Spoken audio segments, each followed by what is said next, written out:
Hi folks, welcome to IMB Magazine. My name is Clive Forth from MTB Skills and you're joining us for the Skills and Technique feature. Each issue we're going to be looking at different techniques and the core skills to riding mountain bikes. So sit back and relax and enjoy.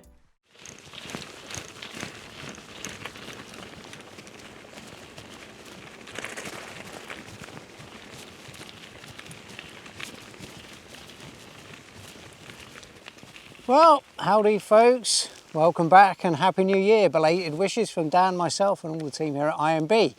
So you join us again for another instalment of our Skills and Technique, and we're looking at climbing. Now, inevitably a lot of people end up doing the easy route up, forest roads and easier tracks and trails, but there is another way, and there are certainly sections out there, both in more natural terrain and the bike parks, that you'll find a bit more challenging, and we're looking at technical climbing.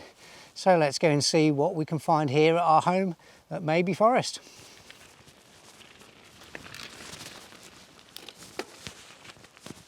So to kick us off, we've come to something relatively easy, and it just so happens to be at the start of most of my bike rides. The main trail heads out down here, and we've got a slightly steeper gradient, which a few of us locals have been riding for quite some years now. So as much as it's not hugely technical, it still requires technique.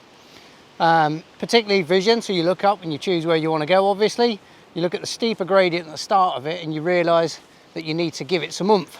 So a good acceleration off the good solid ground down there, because we're now getting into sort of loamy ground, soils, sticks and all sorts of litter in the trail surface there. So good acceleration in gets us up the first steep part. We may then get seated again to get some grip and traction. So in this instance, we're not needing to lower the seat. We're not anticipating any sort of big up step shapes where we're going to have to hop and lift the back end of the bike up. So we can get seated and get some traction again. But just as we come round this little fir tree, there's a couple of big pokey out roots, and they're going to require a bit more attention. So you may want a little bit of power to lift the front wheel up onto them rather than just bump into them. And again, rather than being seated and heavy and colliding into them and getting the bike to squat, particularly with a full suspension bike, and to hang up and stall out, I'm just going to use the bar, my monkey grip, lift myself up a bit while still pedaling, and unweight the back end by literally getting the bum up out of the saddle and allowing the back wheel to bump up onto them. I'm going to have to be delicate with my power at that point. It may be that I've taken a shift down here to deal with a slightly steeper gradient at the exit of this. I may decide to power the same gear through, but key thing with that power delivery is that I don't get too excited and put down too many GGs and spin the back wheel up. We want to try and get that gripped up and remain gripped up. And that should see us right and up onto the top. Let's have a look and see how we get on with it.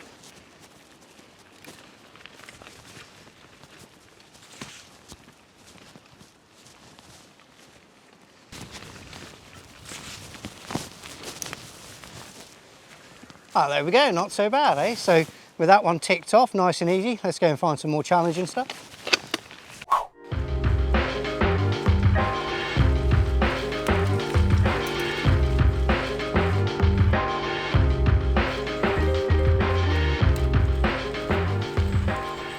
Right, so we've got something a little bit more challenging to play with now. Take a little climb, sits in a gully. The ground today is very soft, so there's the additional grinding factor of that we're going to have to overcome. And obviously in the mix, sitting between the trees, are some lovely roots to play on. So we're going to bring in all those little skills, link those skills. Power wheelie comes in, rear wheel lifting. We're trying to combine that whilst pedaling as well, because as soon as we stop pedaling on these gradients, we will be rolling backwards. Let's have a look in a bit more detail at the setup to this particular section, what's in the section, and there's a little bit more up here behind Dan as well to deal with.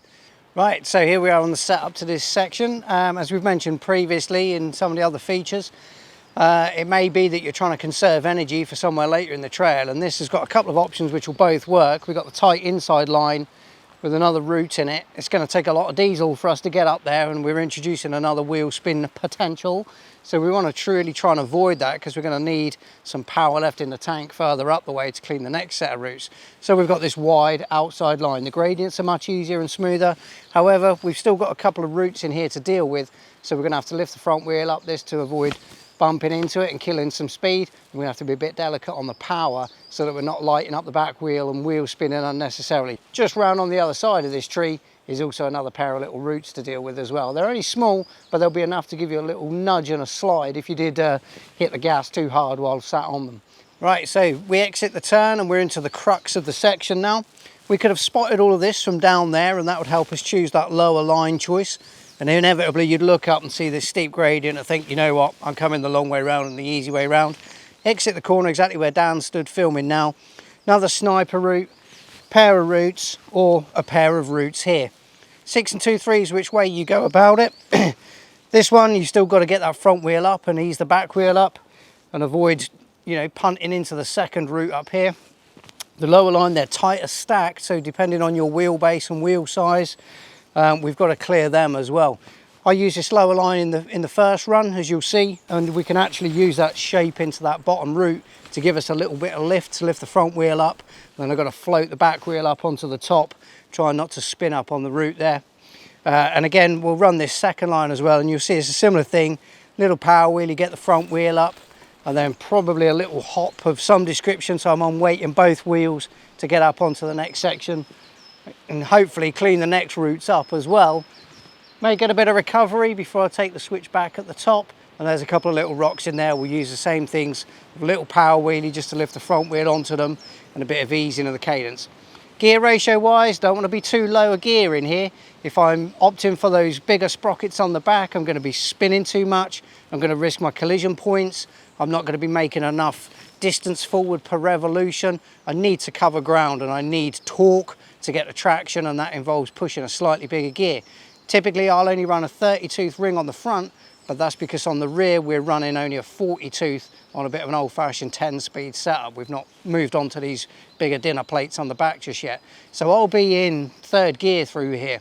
Second gear I've tried in the past, it's a little bit too low. You just start to spin through the gear too quick. So it does, you know, use a bit of energy. So you'll be seated on the way in, drop that saddle down because you need to lift the bike up into the body, particularly with a feature of this height to it, and then maybe get the saddle back up again and sit and get a bit of recovery as we get further up.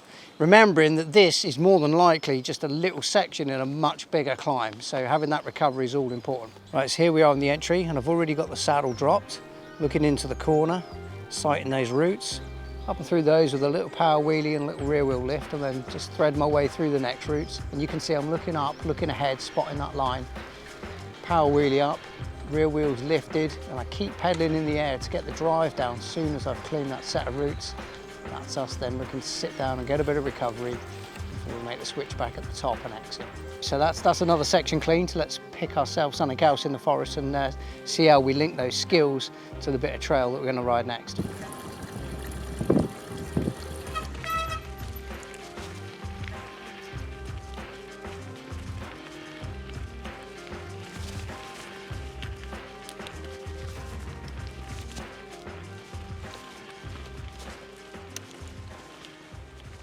Right, so we've come to look at something a little bit more tricky.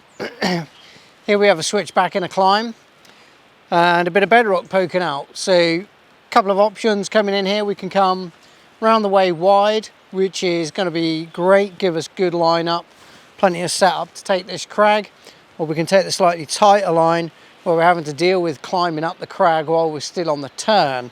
This is where we're looking for edges and places to get that front wheel locked into to get some grip and purchase as we drive on the cranks hard to clean and get up the crag. But we're also looking to not get on anything slightly rounded and polished. Remember, if it's green it slips, if it's clean it grips. So we're trying to avoid the green looking rounded edges because we're going to wheel spin up on those and or slide the front wheel out. 6 and 2/3 which line you take through here. People are riding this wide line, and as I say, it gives you plenty of good setup and it's slightly easier line.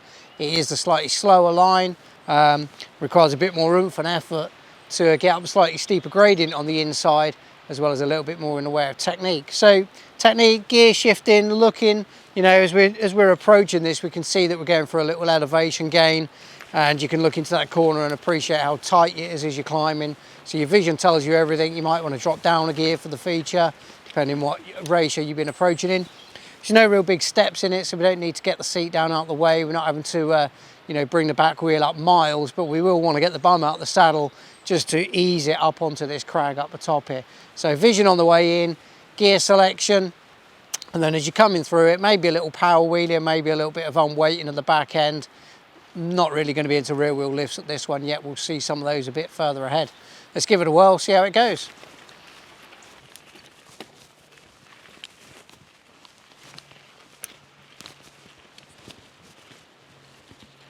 Right, so while Dan and I were here filming, we actually had a couple of good examples of the ways that you can take this. A couple of gentlemen just come through. First guy took the nice wide line road up the way, and the second guy walked. And there's no shame in that whatsoever. If you don't feel you've got the diesel or you want to save your energy for somewhere else in the ride, there's never any shame in walking a feature. It's always going to be there another day for you to have a go at and have a play on, particularly when it comes to the real techie things. Bear that in mind. Right, as you'll see in the close-up shots there, whichever line we take, there's definite little unweighting of the front wheel, just trying to get the front wheel in the air so it's not got the risk of slipping out on the crag itself. And I'm up out the saddle, you can see the bum's out the saddle to let the rear wheel come up onto that feature. And it also gives me a bit more drive as well. I can work the bar left and right, you know, really getting the maximum power out of the body, out of the legs. And being independent from the bike as such means it's not just stuck and ploughing into the feature, stalling up. Particularly on that inside line, because you're on the turn, I do pop that power wheelie. And if you go back to some of our previous stuff and look at the discussions on riding switch stance and learning to kick off with either foot, it really comes into play here, because it doesn't matter which crank is leading at that point in time. I can tap the gas and lift the front wheel on. It takes out a lot of potential slippage, and it certainly takes out that big stall. Right, so we've got a longer section here. It's not hugely technical. There's a little bit of line choice going on, and you'll see as I'm making my way up, there's some movement left, right across the trail. As we're getting up here in the top section, I'm going to stand up, get the bum up out the saddle so I'm not colliding into things, get more drive from the legs and bring the whole body into this. We're going to get seated again, recover, because inevitably there's going to be more of the same coming up further along the trail. Right, so as a standalone feature is not too bad. We could come up the face here, but the problem with this section is we've got actually a little bit of steepening gradient on the way into this. It's also part way up a climb, so it's very hard to have that energy to give it a big burst of power here to get clean up to here. So we're forced to come over to the left, which gives us a potential for some pedal collision points. So getting your crank timing and getting your cranks lined up is key to get up through this gap here. There is a slightly easier line over to the left, but we don't want to create more erosion over on there. So typically we run up this gap in the crag here. So not being in too small a gear and introducing more potential collision points with the cranks being in the vertical, having enough torque, but not being over torqued that we can't drive the bike up through it. And obviously as we approach into this, down change of gear, stand up out of the saddle, get the bum up out the saddle, a little bit of unweighting of the front wheel as we're coming in, and then certainly unweighting of the back wheel as we drive the cranks round and through. Looking into the shape of the ground, it's not smooth, it's quite jaggedy, so all those little edges are going to give us purchase, and seeing that in advance, looking at it, we can read it and it gives us the confidence that we can put the power down through it, and fingers crossed we don't light them up and spin up the back wheel. Well, there we go. So as you can see, it's not necessarily all about taking the easy road up. There are other challenges out there to be had.